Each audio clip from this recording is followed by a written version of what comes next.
Hello and thanks for joining me. Today we're looking at the grade for a two-piece sonata in G. This is a very nice piece to play, very straightforward really. So I'm going to demonstrate it for you now and play it. Then we'll have a little chat afterwards about the ins and outs of how to go about learning it. First of all, the tempo marking at the beginning is 1/4/4. So this is what we're going to check. So that's the tempo I'm going to play it out around that point there. So here we go.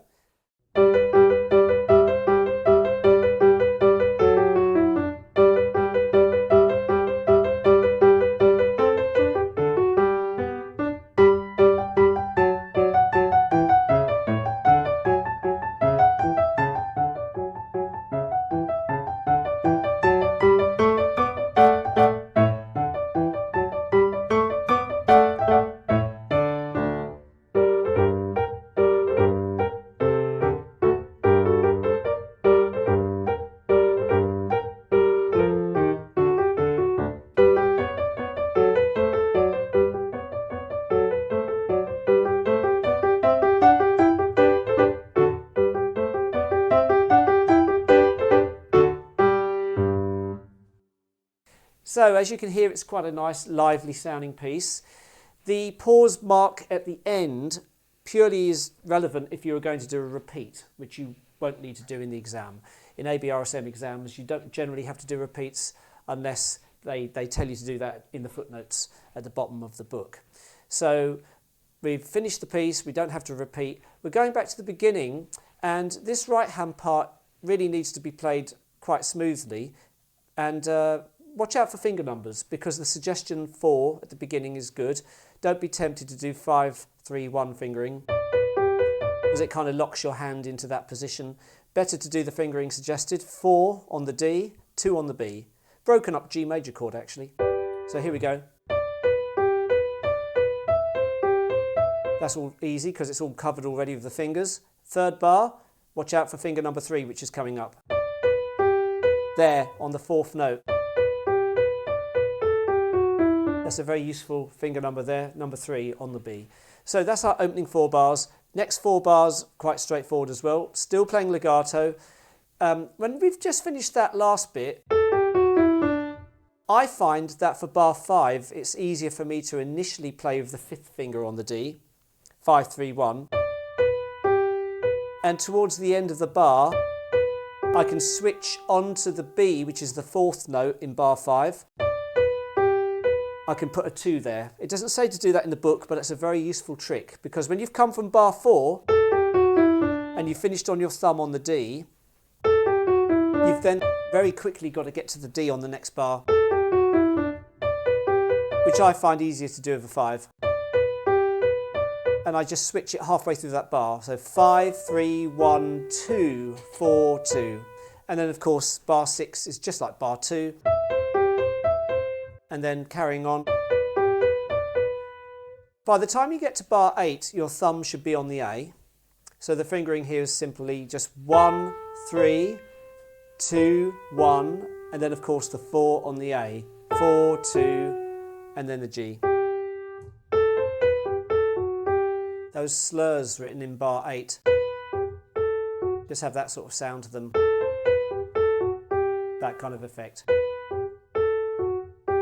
Don't get too worried about that. The left-hand part is just on the G all the way along at the beginning, and it's finger number 2 all the way through that. So that's going to have a natural bounce to it anyway. So when we play this together, it should sound like this if I go slow.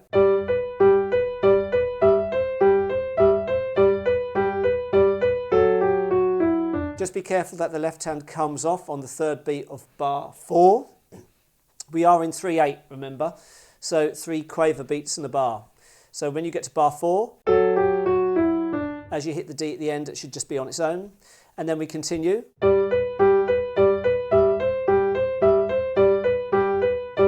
Very important finger change in bar 7 in the left hand to the 5 at that point to help you get to C. And then we carry on. So we can now look at bar 9. Having come from bar 8, we need to get slightly louder here, remember, because it's forte. And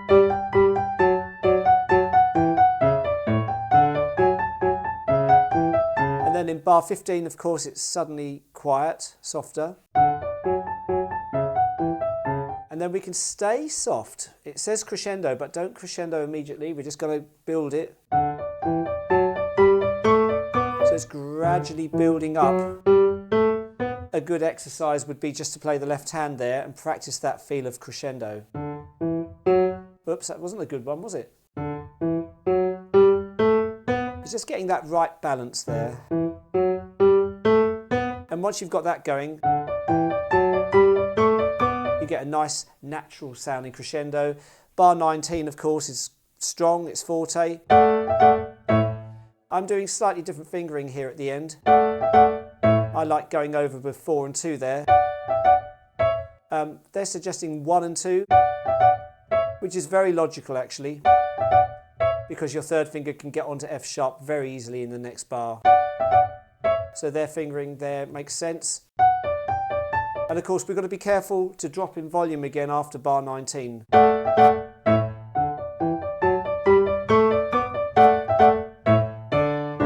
Funnily enough, they have the 2 and 4 fingering at the end of that section.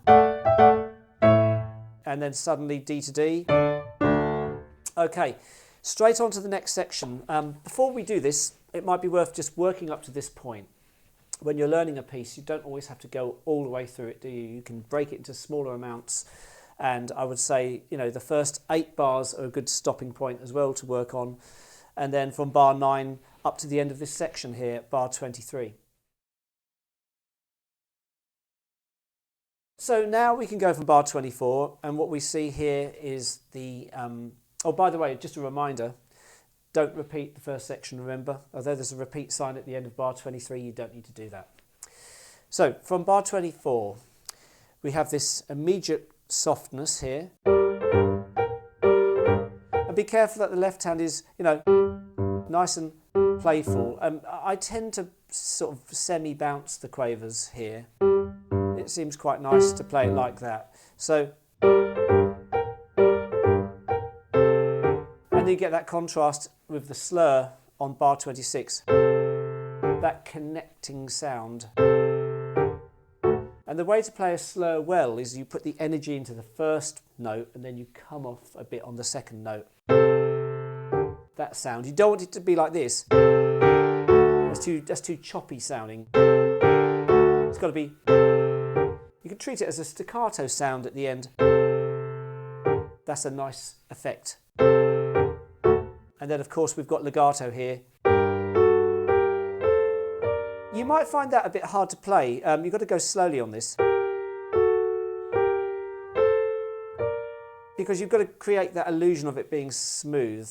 I mean, they've got a slur written over the first 3 notes. Like that. So you can kind of do this. Coming off on the 3rd note. And at speed. But not quite like that.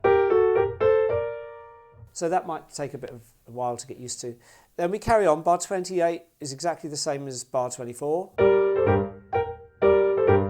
And then we have this bit with the mordant coming up in bar 30.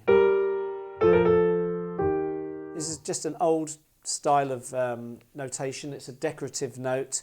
The A that's being played is played as if it was A, B flat, A. That little guide above the note tells you that as well. So,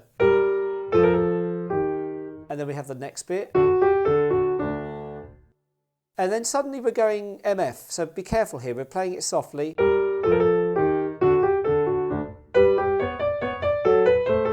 And then of course immediately soft in bar 34. So these sudden changes of volume are very important to get right.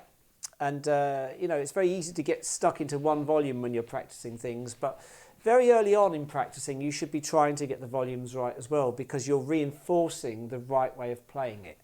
If you're one of these people that you just play the notes and worry about getting all the volume right later on, you know, there's a danger that you're getting into a bad habit of not playing the correct volumes. So I think really, at grade 4 especially, grade 4 onwards, now's the time to really try and be accurate from the beginning when you're learning things. So we're going from bar 32, and we're at MF. And remember, as we go into the next bar, bar 36, we're not starting too loud, we're going to build. And I did slightly different fingering there, but you know, whatever you're playing here, you're going to have that crescendo, yes?